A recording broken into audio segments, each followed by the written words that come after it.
Thank you very much.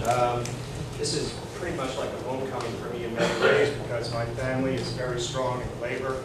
We formed unions, union stewards, and when there was union busting going on at City Hall, I was reporting on it. And I've been involved in the NDP for many years during elections. So I've actually got great sympathies with labor, and that is exactly what my platform is about here, is about solving our problems with transit by creating a solution in terms of transit that not only will solve our problems, but we can export it to other cities. Elevated trains, ways of putting rail traffic into areas where it is existing, the housing, and it won't disturb them, and you don't have to use subways because that's extremely expensive and cost-consuming. So I have many, many ideas for what I call jobs for life, and also getting our economy back on track, which is very important because of the one single fact that we have been deceived for many, many years about the financial state of Mississauga. On my website, I actually have the documentation from the city's own staff about how badly in debt we are in regards to not being able to pay for the infrastructure, and that we have to do high taxes, which are virtually unavoidable. So the stuff, my documentation is there, and it is the neglect of many years. And our mayor, that was her legacy. Oh, 0 tax increases.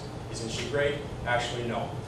So the thing that we have to do is we have to build an industry in Mississauga that we will be able to profit from for many years and have a foundation.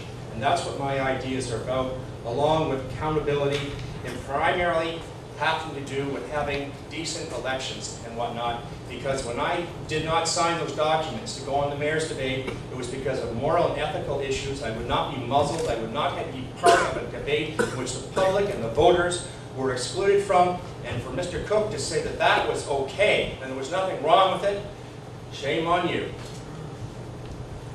Thank you.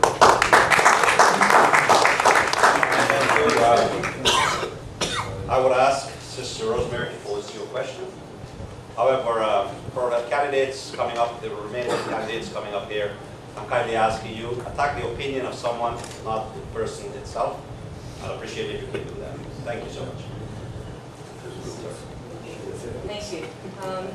Donald, one of the platforms of the Council of Canadians, and it's a major platform, is protection of water. Right now, our trade agreements are putting us in a position where water is commodified. It's lifted through bulk water liftings and transported from one region to another. The water from our taps is bottled and sold back to us. It's all a commodification of water.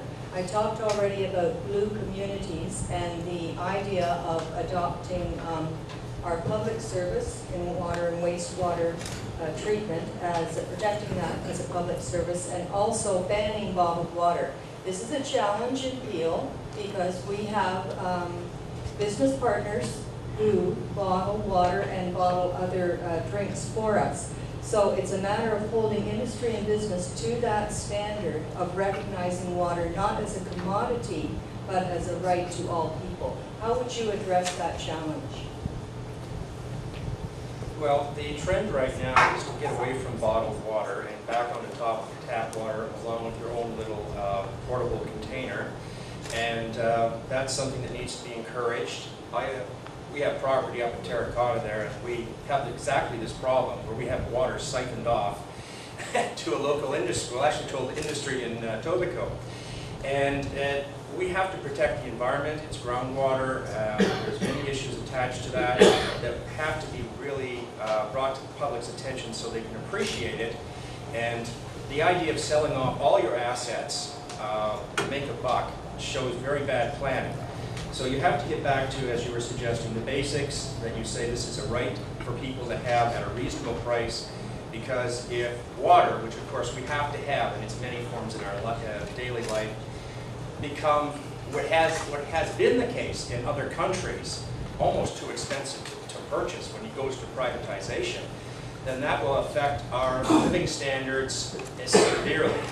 So yes, we do have to keep these things in public domain, and as much open to people and not in the industry, which are there to make a buck any way they can, and they don't care how. So I would have to agree, and I would support whatever can be done, depending on the particular set of circumstances, to prevent that from happening. Thank you.